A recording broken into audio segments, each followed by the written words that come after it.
Welcome back to another episode of Money on the Move. I'm your host, Philip Yeager, and this is the show where we track what smart money, big money, and all things money are currently up to. But remember, some people are poor. All they have is money. Without further delay, let's get into today's episode. Interest rate decisions coming this week. The Federal Reserve, the Bank of Japan, and the Bank of England are all set to announce key interest rate decisions this week. This determines the price and cost of money. The lower the cost, market goes boom. The Bank of Japan will be the first to announce its decision on Wednesday. Analysts are currently divided if they will maintain the same 0.1% interest rate or signal an upcoming rate hike. Pivoting into cryptocurrency news. We have a lot of news.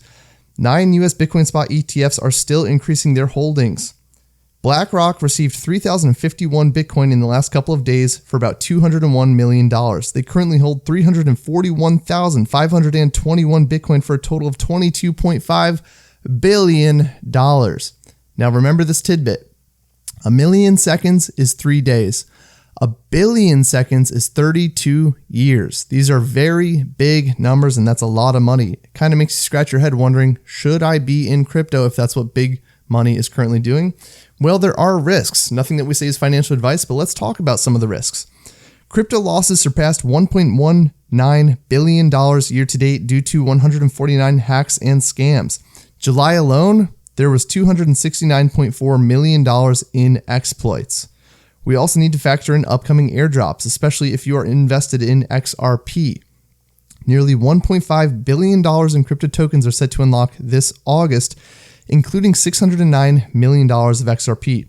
Some notable August unlocks include Avalanche, Sui, DYDX, Immutable X, Aptos, Starknet, Arbitrum, and a few others. In also crypto news, today is Ethereum's birthday. Ethereum turns 9 years old today. So thank you, Ethereum, for revolutionizing the blockchain world, giving us smart contracts, dApps, and very expensive JPEG photos on a blockchain. On July 30th, according to official news, Oxide Alpha announced today that they have successfully digitalized 42 million vehicle ownership certificates for the California State DMV. They've done this on the Avalanche network. Many people wonder, does crypto actually have a great use case? Well, here's one that's happening. A bipartisan, that's not the right word, government participating in crypto. The three partners work together to build a blockchain operated by the DMV to simplify the vehicle ownership transfer experience for more than 39 million residents in California. This is part of the state's ongoing efforts to modernize the ownership transfer process for California drivers and DMV representatives. We also have some fun news of another $1.7 billion in weapons being sent to Ukraine. I'm really glad that we are taking care of ourselves in America first, giving people healthcare, fixing our schools, and all the other problems. Nope, forget it. We're spending more money on a war that's proxy between, doesn't matter. It's just getting old. Official news about BRICS. We have heard much speculation and conjecture about BRICS, but we have some official news coming out of China. The general in Belfast announced what has been longly speculated, that an alternative to the Western SWIFT system for handling payments, they are confirming their participation in the initiative, and details can be expected this fall at the BRICS Summit in Kazan beginning October 22nd. There is still a trade war going on between China and the EU. It sounds kind of petty when you hear about this.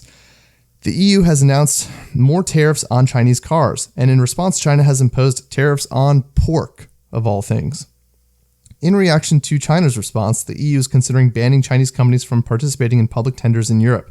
The EU is conducting an investigation to determine whether officials are prioritizing Chinese equipment over local options, which of course they are because Chinese options are about a third of the price. But this will the likely outcome will be a ban on Chinese firms participating in EU tenders. Naturally, this will hit Europe the hardest, but since Europe has been under the US influence for a long time, it's probably not a problem. Now let's talk about some big money, smart money, and big players like Warren Buffett. Guess what he's selling?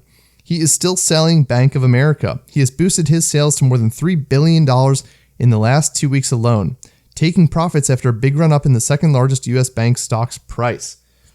Berkshire sold 18.4 million Bank of America shares for $767 million between July 25th and July 29th, according to Monday night regulatory filings.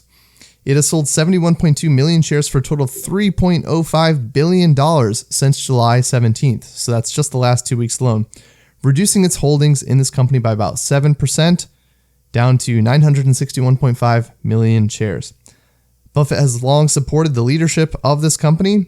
Berkshire bought this stock for $5 billion in 2011, when some of the investors were worried if the bank would have enough capital after cleaning up huge mortgage and legal liabilities from the 2008 financial crisis. Buffett swapped the preferred stock for common stock in 2017 after exercising warrants and ultimately spent $14.6 billion. Those shares were worth more than $45 billion when his selling began. More crypto news coming out of Russia. Russian lawmakers passed a bill on Tuesday that will allow businesses to use cryptocurrencies in international trade.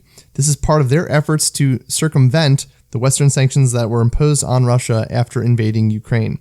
The law is expected to go into force in September, and Russia's central bank governor, so-and-so, one of the backers of the new law, said that the first transaction in cryptocurrencies will take place before the end of the year.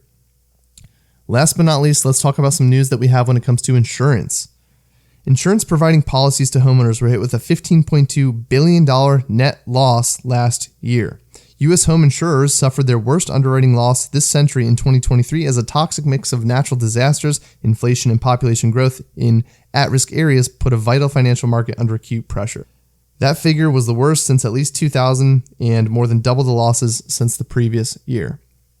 I hope that this has been beneficial to you, that you've taken away some good nuggets. Please like and subscribe so we can keep making valuable content like this in the future. Have a nice day.